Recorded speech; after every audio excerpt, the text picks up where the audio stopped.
ये जो खान साहब ने मुज़ाकराती कमेटी बना दिया, आप समझते हैं कि हुकूमत को इसको अप्रोच करना चाहिए और जो खान साहब का मुतालबा है 26 नवंबर और 9 मई के हवाले से उस पर जुडिशल कमीशन बनना चाहिए। अगर मुतालबात 14 दिसंबर तक नहीं माने गए, पूरे नहीं हुए, तो फिर वो सिविल नाफरमानी की तहरीक शुरू हो जाएगी, ऐलान हो गया है। मेरे ख्याल में फैसल चौधरी साहब को ये चाहिए कि पुख्तनख्वा में एक इंक्वायरी कमीशन बनाना चाहिए। पहले तो आप ये बुशरा बीबी की जो गालियां हैं उसकी तहकीक तो करा ले कि कौन कौन ने दगाबाजी की है। आप जो जवाब सुन लें चौधरी साहब बोलने दे।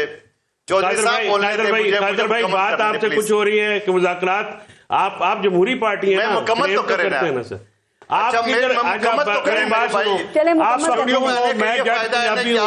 हमारे यहाँ पे तो खवातीन पे बात नहीं की जाती का ये फायदा है। रवायती आदमी हो यार, मैं भी आधे घंटे से इंतजार में बैठा हूं। पे बात करेंगे तो नामुनासिब बात है। मुनासिब नहीं है। चले मुकम्मल कर दें। अगर फैसल कह रहा है कि जमहूरी पार्टी है तो फिर जमहूरी लोगों से बात क्या हो गया भाई?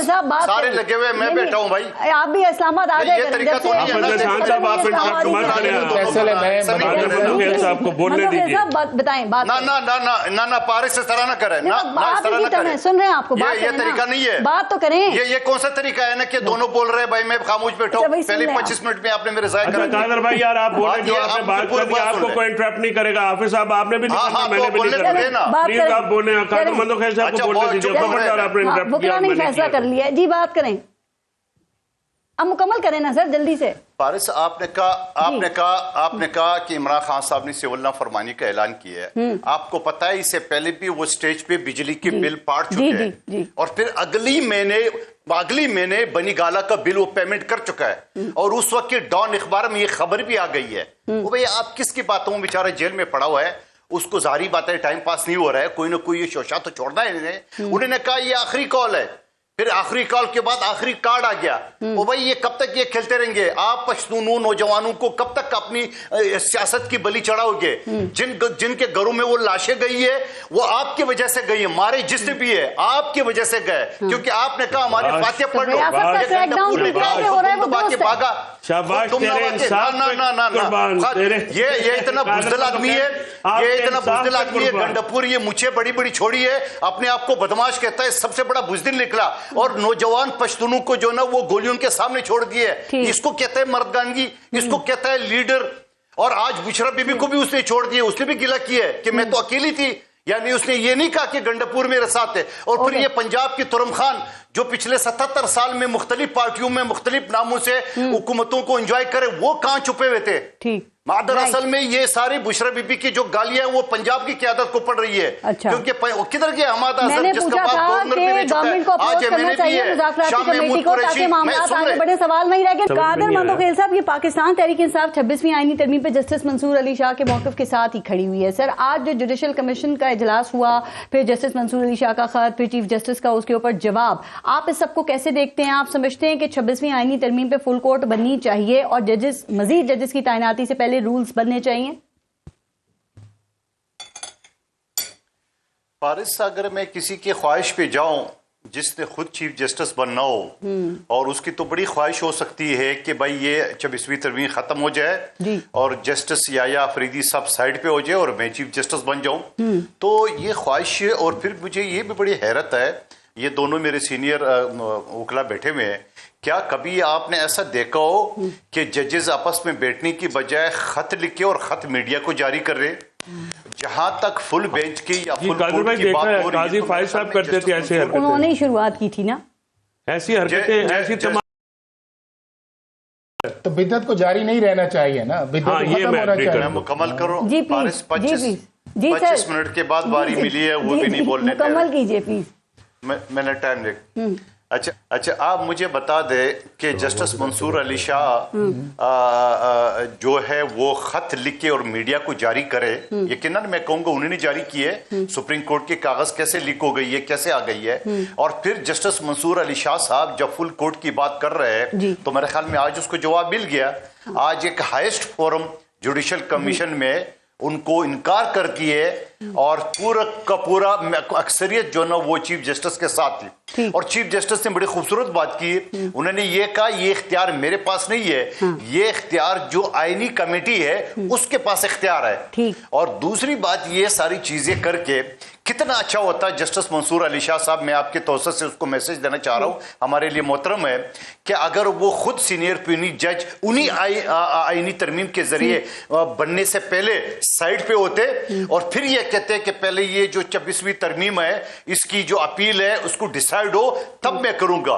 तो 26वीं तरमीम के जरिए तो सीनियर प्यूनी जज वो बन गए, और बन गए जब बन गए तो उसके बाद आज न मानने का मैं नहीं समझता। लेकिन मंदोखिल साहब, आपके ख्याल में ये जो 26वीं तरमीम की जो अपील है, आपके ख्याल में क्या वही आईनी बेंच सुन सकता है जो उसके तहत ही वजूद में आया हो? क्या ख्याल है कि अगर फुल कोर्ट बना दी जाती है तो इसमें क्या कबाहत है कि अगर तमाम जजेस को बिठाकर फैसला करा लिया जाए? ये जरूरी तो नहीं है ना कि तरमीम के खिलाफ ही फैसला होगा या आएगा?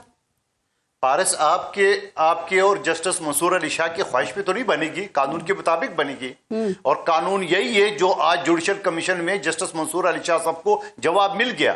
मेरी आपकी या उनकी ख्वाहिश से तो नहीं बनी है। आप ख्वाहिशों की बात कर रहे हैं, मैं आपकी बात से ये जुडिशल कमीशन बनाओ। जस्टिस मंसूर अली शाह नहीं, आप जो बातें कर रहे हैं, जस्टिस मंसूर अली शाह को ये बातें नहीं पता, वो सुप्रीम कोर्ट के सीनियर प्यून जज हैं, वो चीफ जस्टिस बनने वाले थे, वो गैर आईनी बात कर रहे हैं।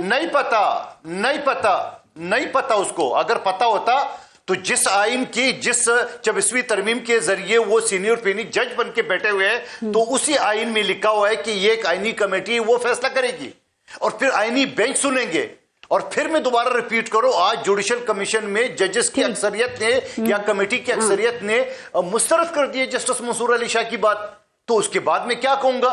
उसके बाद अगर मैं ये कहूंगा कुछ सियासत के लिए तो जरूर खेले, मीडिया के साथ करने 2 दिन से टॉक शो इसी पे चल रहे, जरूर होना चाहिए। जस्टिस मंसूर अली शाह साहब की बात तो हो गई है पूरा, क्योंकि 2 दिन से सारे के सारे टॉक शो में बैठा हूं, यही चल रहा है। सेकंड बात यह है, मैं दोबारा रिपीट करता हूं, कितना अच्छा होता कि जस्टिस मंसूर अली शाह साहब इसी 26वीं तरमीम को न मानते, साइड पे होते कि पहले इसके अपील का फैसला हो जाए, उसके बाद जाके मैंने चीफ जस्टिस बना या सीनियर प्यूनी जज बनना है, उसके बाद मैं ये समझ रहा हूं फौज के अंदर क्या खूबसूरत, फौज के अंदर क्या, सुन लो आखिरी जुमला, फौज के अंदर क्या खूबसूरत जुमला है कि फौज के अंदर क्या खूबसूरत रिवायत है कि अगर कोई सुपरसीड कर जाए, आर्मी चीफ बन जाए, तो दूसरे रिजाइन कर रहते हैं, क्योंकि उनको पता है मैं एक जूनियर अफसर के अंडर नहीं रह सकता हूं।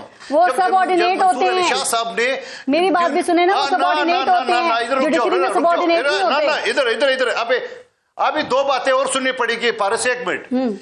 क्या जस्टिस मंसूर अली शाह साहब, जिस चीफ जस्टिस ने साकिब निसार ने या उससे पहले ने जाया अफरीदी साहब से पहले बुला लिए, जिस उस वक्त के चीफ जस्टिस ने जस्टिस मुनीब अख्तर को जो चौथे नंबर पे जज थे सिन्हा कोर्ट में, इतनी लंबी बातें मंदोखिल साहब मुझे ये बताएं कि जस्टिस मंसूर अली शाह या जस्टिस याया अफरीदी के सबऑर्डिनेट हैं? नहीं, मुझे बताएं, सारी बातें याद रखें। जस्टिस मंसूर अली शाह जस्टिस याया अफरीदी के सबऑर्डिनेट हैं? ना नहीं है ना, तो यही मैं बात कर रही हूँ। याया अफरीदी साहब के साथ ज्यादती हुई थी, याया अफरीदी साहब के साथ ज्यादती हुई है जब जस्टिस मंसूर अली शाह को इसे पहले बुला लिए और चौथे नंबर पे जज जस्टिस मुनीब अख्तर को सिन्हा कोर्ट से पहले नंबर पे, ताकि ये मुस्तकबिल के चीफ जस्टिस बन जाए। इसके अंदर पारस ये है, ये बात जरा मुकम्मल करके फिर दूसरी चीज पे आते हैं। वो 2 दिन से यही सुन रहे हैं। जितने भी पाकिस्तान के हाई कोर्ट्स के अंदर जजेस होते हैं, दे ऑल आर इक्वल, और उनमें से एक चीफ जस्टिस बनता है। लेकिन ये सिचुएशन 26वीं सबॉर्डिनेट नहीं है, लेकिन ये सिचुएशन 26वीं आईनी तरमीम से पहले थी। अब 26वीं आईनी तरमीम के बाद सिचुएशन ये चेंज आई है कि जब आप उस प्रोसेस के अंदर सुपरसीड कर गए हैं तो फिर उसके अंदर आपके पास एक चॉइस है। वो चॉइस ये है कि या उस कॉन्स्टिट्यूशन अमेंडमेंट के मुताबिक आप काम करें, और अगर आपको पसंद नहीं है तो जिस तरह मंदोखाल साहब ने ऑफर की, नहीं देखें, मुझे ये बताएं कि अगर आप एज ए जज कॉन्स्टिट्यूशन के कस्टोरियन है तो फिर जो कॉन्स्टिट्यूशन कहता है जज को वो करना चाहिए ना। अब इसीलिए पार्लियामेंट ने ये कहा है कि आप प्रेयर से बाहर नहीं निकल सकते, इसीलिए पार्लियामेंट ने कहा है कि आप सुओ मोटो नहीं ले सकते कि किस तरह लिया गया है। इसी तरह पार्लियामेंट ने अब कह दिया आप ग्राउंड से बाहर नहीं जा सकते। इसी तरह पार्लियामेंट ने ये कह दिया है कि आप कोई ऐसी एक्सरसाइज या पार नहीं करेंगे जो आपके लॉ या मैंडेट के मुताबिक। इन्होंने साइन किए हुए हैं, इन्होंने देखे ना कि पीटीआई इस प्रोसेस का हिस्सा थी, पीटीआई ने उस चीफ जस्टिस के प्रोसेस में हिस्सा लिया, उसके बाद ये वोटिंग का टाइम था, वोटिंग के टाइम के अंदर ये मौजूद थे।